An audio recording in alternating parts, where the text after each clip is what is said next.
ముఖ్యమైనటువంటి గమనిక, నరేసర్ IAS academy అనేటువంటి యాప్ను మీరు ప్లేస్టోర్ నుంచి డౌన్లోడ్ చేసుకోండి.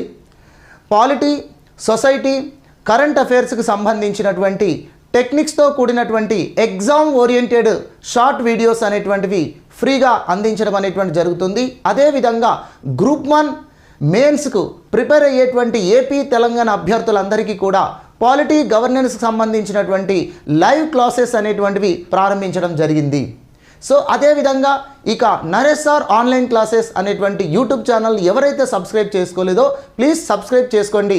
రెగ్యులర్గా కరెంట్ పాలిటీతో పాటుగా పాలిటీ ఇతర అంశాలకు సంబంధించినటువంటివి కూడా ఎప్పటికప్పుడు అప్డేట్ చేస్తూ మీకు ఎగ్జామ్లో ఉపయోగపడే విధంగా ఎగ్జామ్ ఓరియంటేషన్గా ఈ క్లాసెస్ అనేటువంటివి మనకు అందించడం అనేటువంటిది జరుగుతుంది.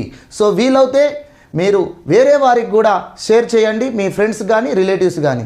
సో ఈరోజు క్లాసులో మనం చెప్పుకోబోయేది ఏమిటి అంటే కరెంటు పాలిటీ అంశాలు. 2022కు సంబంధించినటువంటి కరెంటు పాలిటీ అంశాలు ఏమిటో ఒక్కసారి చూద్దాం. ఎస్ఐ ప్రిలిమ్స్ రాయబోయేటువంటి ఏపీ అభ్యర్థులు కూడా ప్లీజ్ ఈ వీడియో మీకు ఎంతగానో ఉపయోగపడుతుంది.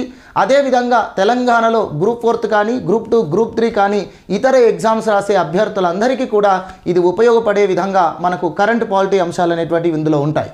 సో జమ్మూ అండ్ కాశ్మీర్ అనేది ఇటీవల వార్తల్లో మనకు నిలిచినటువంటిది. సో మన జమ్మూ అండ్ కాశ్మీర్ అనగానే 370 ఆర్టికల్ అనేటువంటిది గుర్తుకొస్తుంది. అయితే ఇటీవల సుప్రీంకోర్టులో ఒక పిటిషన్ వేయడం జరిగింది. ఏమిటా పిటిషన్ అంటే 370 ఆర్టికల్ రద్దు ప్రక్రియ అనేది రాజ్యాంగ విరుద్ధంగా జరిగింది అని చెప్పేసి జమ్మూ కాశ్మీర్కి చెందినటువంటి 2 వ్యక్తులు సుప్రీంకోర్టులో పిటిషన్ వేశారు. అయితే ఆ పిటిషన్ అనేటువంటిది కొట్టివేయబడింది. ఇక అదేవిధంగా జమ్మూ కాశ్మీర్ నియోజకవర్గాల పునర్వ్యవస్థీకరణకు సంబంధించినటువంటి అంశం పైన కూడా 2 వ్యక్తులు సుప్రీంకోర్టులో పిటిషన్ వేశారు. సో ఈ నియోజకవర్గాల పునర్వ్యవస్థీకరణ ప్రక్రియ చేపట్టడం పూర్తిగా రాజ్యాంగ విరుద్ధమే అని చెప్పి, కానీ ఆ పిటిషన్ కూడా సుప్రీంకోర్టు కొట్టివేయడం జరిగింది.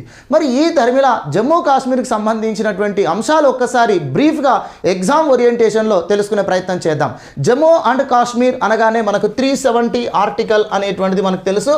ఈ ఆర్టికల్ అనేది జమ్మూ కాశ్మీర్కు స్వయం ప్రతిపత్తి కల్పించినటువంటి ఆర్టికల్. అయితే ఈ ఆర్టికల్ను 2019 ఆగస్టు 5వ తేదీన రాష్ట్రపతి ఉత్తర్వు ద్వారా ఈ ఆర్టికల్ అనేటువంటిది తొలగించడం అనేటువంటిది జరిగింది. అయితే ఆ తొలగింపు ప్రక్రియ అనేది రాజ్యాంగబద్ధంగా జరిగిందా అనేటువంటిది ఇక్కడ సవాలు చేస్తున్నారు. విషయం ఏమిటి అంటే 370 ఆర్టికల్లో 3 అనేటువంటి క్లాస్ ఒకటి ఉంది. సో ఈ క్లాస్ ఏమని చెప్తుంది అంటే జమ్మూ కాశ్మీర్కు స్వయం ప్రతిపత్తి కల్పించేటువంటి అధికారాలను ఉన్నటువంటి 370 ఆర్టికల్ను రద్దు చేయాలి అంటే జమ్మూ కాశ్మీర్ రాజ్యాంగ పరిషత్ ఏర్పాటు చేయాలి. జమ్మూ కాశ్మీర్ రాజ్యాంగ పరిషత్ యొక్క ఆమోదం ఉంటేనే 370 ఆర్టికల్ను రాష్ట్రపతి రద్దు చేయగలరు అని చెప్పేసి ఇక్కడ 3వ క్లాజ్ అనేటువంటిది పేర్కొనబడింది. మరి జమ్మూ కాశ్మీర్ రాజ్యాంగ పరిషత్ అనేది ఏర్పాటు చేయకుండానే, జమ్మూ కాశ్మీర్ రాజ్యాంగ పరిషత్ ఆమోదం లేకుండానే 370 ఆర్టికల్ ఏ విధంగా రద్దు చేయబడుతుంది అనేటువంటిది ఇక్కడ సవాలు చేశారు. కానీ ఇక్కడ మనకు 370 ఆర్టికల్ రద్దు చేస్తూ రాష్ట్రపతి ఉత్తర్వులు జారీ చేస్తూ 2 కాన్స్టిట్యూషన్ ఆర్డర్స్ అనేటువంటివి వచ్చాయి. సో దాన్ని మనం ఇక్కడ తెలుసుకోవాల్సి ఉంటుంది. ఒకటి ఆగస్టు 5న 272 కాన్స్టిట్యూషన్ ఆర్డర్ అనేటువంటిది ఒకటి వచ్చింది. మరొకటి ఆగస్టు 6న 273 కాన్స్టిట్యూషన్ ఆర్డర్ అనేటువంటిది రావడం జరిగింది. 272 రాష్ట్రపతి ఉత్తర్వులు లేదా కాన్స్టిట్యూషన్ ఆర్డర్ ఏమిటయ్యా అంటే ఇక్కడ మనకు 370వ ఆర్టికల్లో 3వ క్లాసులో ఏదైతే జమ్మూ కాశ్మీర్ రాజ్యాంగ పరిషత్ అనేటువంటి పదం ఉందో దాన్ని జమ్మూ కాశ్మీర్ శాసనసభగా మారుస్తూ ఈ ఆర్డర్ చేశారు. అందుకోసం 367 367వ ఆర్టికల్లో మనకు ఒక క్లాజును చేరుస్తూ 367వ ఆర్టికల్లో ఒక క్లాజును చేరుస్తూ జమ్మూ కాశ్మీర్ రాజ్యాంగ పరిషత్ అనేదాన్ని జమ్మూ కాశ్మీర్ శాసనసభగా భావించబడాలి అని చెప్పేసి దాన్ని సవరణ చేస్తూ 272 ఆర్డర్ అనేటువంటిది తీసుకురావడం జరిగింది. సో దాని ప్రకారము జమ్మూ కాశ్మీర్ రాజ్యాంగ పరిషత్ ఏర్పాటు లేకుండానే జమ్మూ కాశ్మీర్ శాసనసభ ఆమోదంతో 370 ఆర్టికల్ రద్దు చేసేటువంటి వెసులుబాటు అధికారం అనేటువంటిది కేంద్రానికి రాష్ట్రపతికి దక్కింది. ఇక 273 అనేటువంటి కాన్స్టిట్యూషనల్ ఆర్డర్ ఏమిటి అంటే జమ్మూ కాశ్మీర్ శాసనసభ అనేటువంటిది లేదు కాబట్టి జమ్మూ కాశ్మీర్ శాసనసభకు ఉన్నటువంటి అధికారం పార్లమెంటుకు ఉన్నట్టుగా భావించబడి పార్లమెంట్ ఆమోదంతో దీన్ని తొలగించవచ్చును. మరియు అదేవిధంగా ఇక నుండి రాజ్యాంగ నిబంధనలన్నీ కూడా భారత రాజ్యాంగ నిబంధనలన్నీ కూడా జమ్మూ కాశ్మీర్కు వర్తించే విధంగా ఈ ఆర్డర్ అనేటువంటిది ఆగస్టు 6న చేయడం జరిగింది.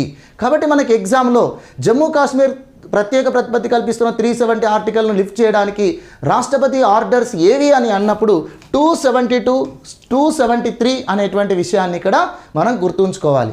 ఇక మరొక విషయం ఏమిటి అంటే ఈ జమ్మూ కాశ్మీర్కి సంబంధించినటువంటి ముఖ్యమైనటువంటి అంశం ఏమిటి అంటే నియోజకవర్గాల పునర్వ్యవస్థీకరణకు సంబంధించి నియోజకవర్గాల పునర్వ్యవస్థీకరణ.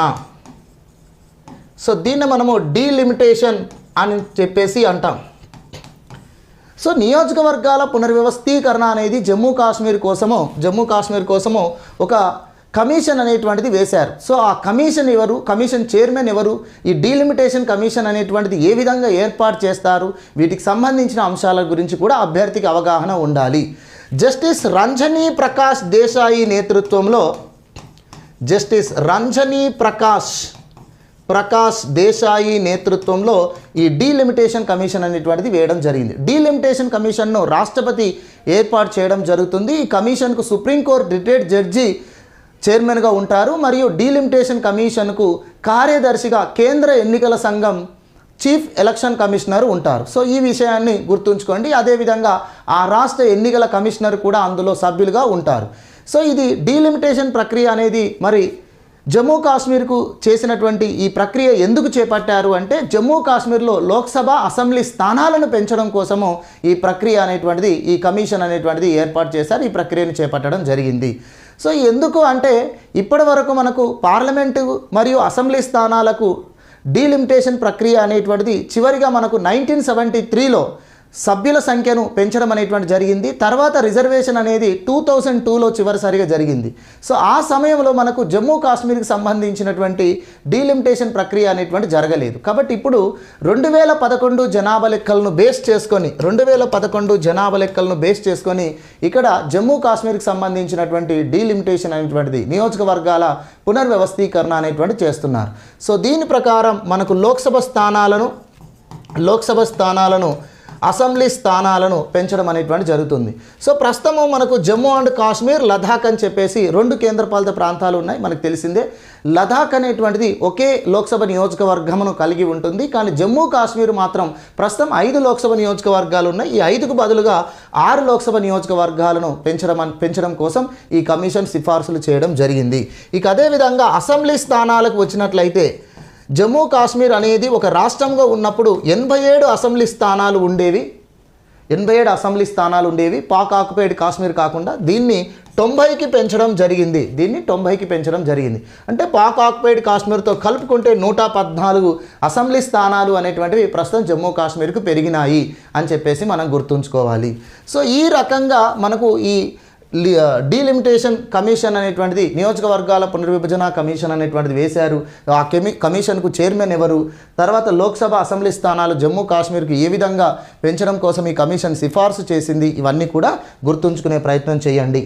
ఇక తర్వాత ఇంకా జమ్మూ కాశ్మీర్కి సంబంధించినటువంటి మరొక అంశం ఏమిటి అంటే ఇటీవల జమ్మూ కాశ్మీర్లో కొన్ని తెగలకు ఎస్టీ హోదా అనేటువంటిది కల్పించడం జరిగింది. కొన్ని గిరిజన తెగలకు ఎస్టీ హోదా అనేటువంటిది ఇవ్వడం జరిగింది.